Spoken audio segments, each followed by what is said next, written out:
Good evening, everybody. This is your boy Saxman. This is another episode of the Saxman Russaw Show. Tonight, I'm gonna have a phone guest.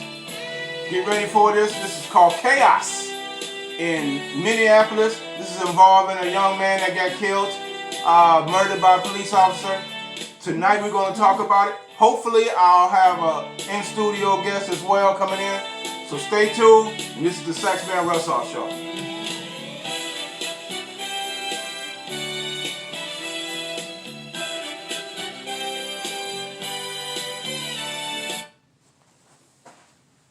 Okay, let's start the show. Okay, a lot of craziness going on, let me tell you. I am surprised at how fast they moved on this arrest and conviction. Well, it's not a conviction yet, but how fast they moved on the arrest. Only because the city was burning. Had the black folks been calm like they normally do with all the other murders that cops did, black people was calm, this would have went on a little while. But because the black folks responded the way they did with such veracity, I mean, they just destroyed everything in sight to get their point across. Because of that, Mayor Jacob Fry went before the media and demanded for the arrest and prosecution of that officer. All right, here's what I know.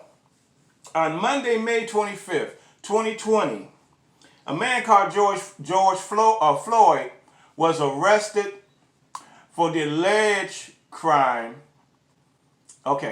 Arrested for the alleged crime of forgery. Alleged, we don't know. But he was arrested, detained, thrown to the ground.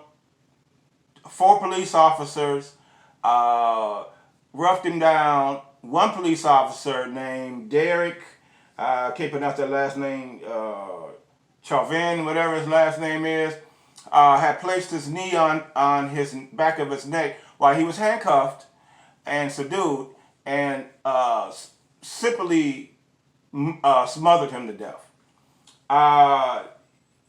It was 4 officers involved. One was the park police officer. Then they took him away. The ambulance came, checked his pulse, saw that he was lifeless. Took him away. He went on about his business like nothing ever happened. It was like business as usual the way they left. Even though onlookers were complaining, begging him, including George Floyd was begging for his life. People were begging for, other people was begging for that man's life. Nobody stepped in to help, and the police officer decided to continue on with the torture. Okay, today, Friday, good news, because after the burn down, after the destruction that they done for these last 3 days, today, this afternoon, Mr. Derek, whatever the hell his last name is, has been arrested and charged with third-degree murder and manslaughter. All right. Third-degree murder and manslaughter. It should be first degree, if you ask me. But, you know, I had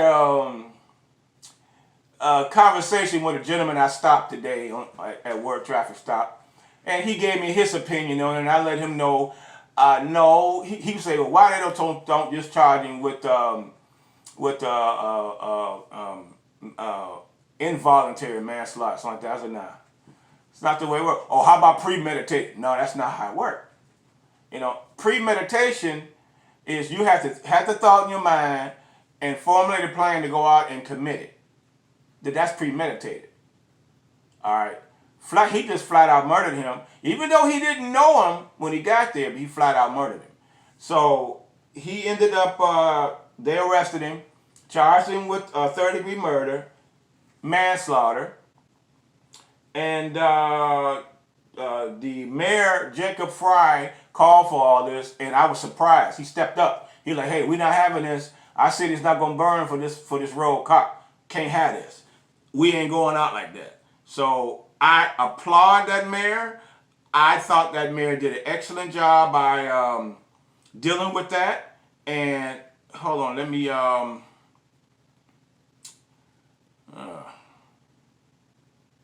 I got people texting me and stuff, and I'm trying to do my show. All right, so the president reached out to the governor and told the governor, I will send you National Guard members. I think it was 500, he said.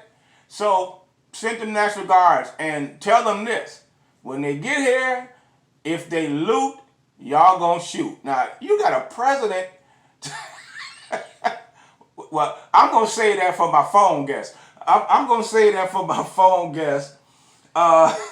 When he said that, that blew my mind. So I'm definitely gonna say that for my phone guest, because I definitely want my phone guest to give me his opinion. I want my phone guest to give me his opinion on what the president said to the governor. I thought that was totally out of line and unpresidential. So with all that on the phone, I have my phone guest. His name is Ken. I'm so screwed up today. I'm tired, Ken. You guys excuse me. Ken Williams. He's a retired detective. I had a long day, dude. I didn't even have lunch. That's how bad it was today. Yeah, Ken. So how's it going? I'd like for you to introduce yourself to my studio audience. Talk to them.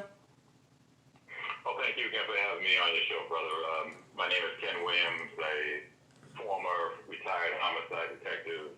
I also, at this present time, run my own consultancy business in use of force, police practices, expert witness, where I'm contracted throughout the United States to look at usually wrongful death type instances of police and having had contact with somebody died. Yeah. You know, I looked at some. I hope you don't mind. I looked at some of your photos. At some of the work, I guess you also got a hand in carpentry and masonry and home repair too.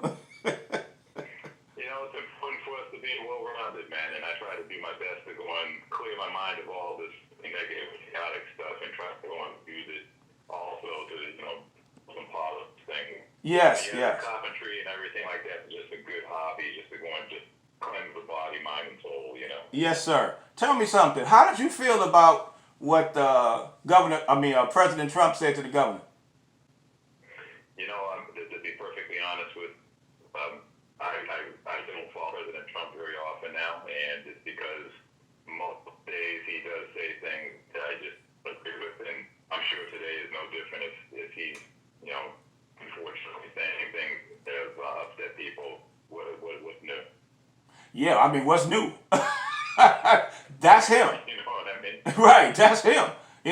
People put him in office thinking he was going to be presidential, and I said this in 2016. He's a performer. He's an actor. He's a businessman. He's not presidential. Don't expect for him to be an Obama. He's not going to be a white Obama. It's not going to happen. I said that in 2016. Now people see what I'm saying. My feelings are that this guy has been a bumbling idiot since he got in office, and I mean that literally because if someone can get elected to such a high office, be the CEO of the United States of America, on his resume he has it where he's doing obscene things to women. Yeah. He's got very, very questionable past, and throughout his time that he's been in office, he has instituted policies in things that have harmed people based on their color, their race, their national origin. We can go down the line as far as what he promotes. Oh yeah. Division, divisiveness in America. Very racist, extremely racist type of situation that we have going on in America. We don't need that